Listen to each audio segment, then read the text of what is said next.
Les décisions dont voici la teneur ont sanctionné la séance du Conseil des ministres de ce mercredi 22 octobre 2025, présidée par le chef de l'État, M. Patrice Talon. Au chapitre des mesures normatives, transmission à l'Assemblée nationale pour examen et vote du projet de loi relatif à l'industrie du cinéma et de l'image animée en République du Bénin. Le vote du présent texte par la représentation nationale favorisera le renforcement de l'arsenal juridique du domaine, consacrera la mise en place d'un cadre normatif propice à un développement d'une industrie du cinéma et de l'image animée pourvoyeuse de richesses autant que d'emplois au Bénin. Il prend en compte, entre autres préoccupations, la définition des conditions d'exercice des activités cinématographiques, l'appui au financement de l'industrie du cinéma et de l'image animée, ainsi que le dépôt légal des documents cinématographiques. L'objectif visé est d'offrir des outils juridiques actualisés nécessaires à un encadrement efficient de l'industrie du cinéma et de l'image animée. De ce fait, il constitue une avancée notable qui intègre les nombreuses innovations du secteur jusque-là régies par la loi numéro 60-15 du 30 juin 1960. Au titre d'autres mesures normatives, ont été adoptés les décrets portant transmission à l'Assemblée nationale pour examen et vote du projet de loi modifiant et complétant la loi numéro 2020-09 du 23 avril 2020 portant création, mission, organisation et fonctionnement du Haut Commissariat à la prévention de la corruption en République du Bénin. Attribution, organisation et fonctionnement de la Direction générale des eaux, forêts et chasses. Attribution, composition et fonctionnement du Conseil de discipline dans les forces armées béninoises. Institution, organisation et fonctionnement du mécanisme de financement de l'enseignement et de la formation technique et professionnelle en République du Bénin. Au titre des communications, en point 1, mise à disposition de ressources au profit de l'Agence béninoise de la protection civile. Pour rappel, le Conseil des ministres avait autorisé en sa séance du 17 juillet 2024 la création de cette agence avec le détachement, à son compte, des personnels de l'ex-compagnie des sapeurs-pompiers. Ce nouveau cadre institutionnel permet de changer de paradigme en la matière, passant de l'approche gestionnaire des risques et catastrophes à celle de leur réduction dans une démarche d'anticipation.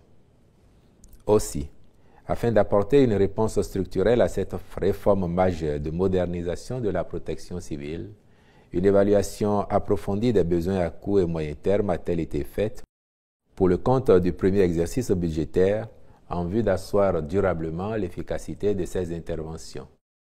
En effet, dans un contexte d'exposition aux aléas naturels et anthropiques, qui sont autant de facteurs de vulnérabilité des populations, il s'avère indispensable de renforcer les capacités opérationnelles de l'agence dans le but de limiter les pertes en vies humaines et d'assurer une réponse rapide, efficace et coordonnée aux situations d'urgence.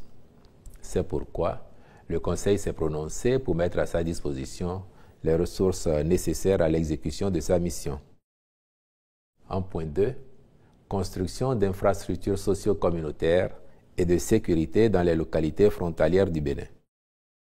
Les infrastructures à réaliser comprennent notamment la construction de blocs administratifs, de postes de police, de modules de classe, d'aires de jeu, de centres de loisirs, l'exécution de forages et de travaux de voirie.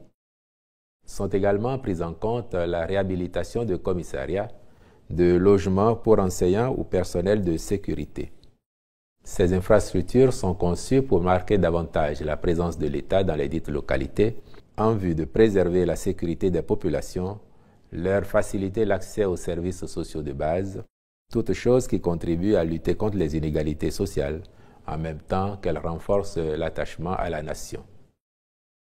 En point 3, construction de 5 lycées scientifiques et d'une école normale supérieure au Bénin. Les travaux à réaliser dans ce cadre s'inscrivent dans la suite des réformes engagées par le gouvernement pour moderniser le sous-secteur de l'enseignement et de la formation technique et professionnelle. Elle participe également de la promotion du développement des sciences, de la technologie et des mathématiques. Ces lycées et écoles normales supérieures constituent donc le cadre approprié pour un enseignement scientifique de qualité visant l'amélioration des capacités pédagogiques au plan national. À terme, ils favoriseront l'émergence d'une élite scientifique béninoise aux capacités compatibles avec les besoins du pays et qui sera dès lors plus apte à contribuer efficacement à son développement économique et technologique. Les études architecturales et techniques y relatives sont achevées et le Conseil a marqué son accord pour la contractualisation avec une entreprise qualifiée en vue de la construction des lycées scientifiques d'Abomey-Calavi, de Parakou, Lokossa, Abomey et Natitengu, de même que de l'École normale supérieure d'Abomey-Calavi. Les ministres concernés prendront les dispositions convenables à la bonne exécution des travaux conformément au cahier des charges. En point 4, indemnisation des personnes affectées par le projet d'aménagement et de bitumage de la route Banikoara-Kérémou, frontière du Burkina Faso. Les travaux de la commission départementale interministérielle chargée de l'évaluation des indemnités à verser aux propriétaires des domaines, des bâtiments et des sites de toute nature situés dans l'emprise du chantier et frappés de servitude de reculement ont permis de recenser 227 sinistrés. En prenant acte du rapport de la dite commission, le Conseil a autorisé l'indemnisation de ceux-ci conformément au texte en vigueur. Au chapitre des mesures individuelles, sur proposition du ministre du Travail et de la Fonction publique, les nominations ci-après ont été prononcées. Conseil technique à la prévoyance sociale, M. Yemalin Rémi Glodino. Directeur départemental du travail et de la fonction publique de l'UEME, M. Valérie James Amoussou.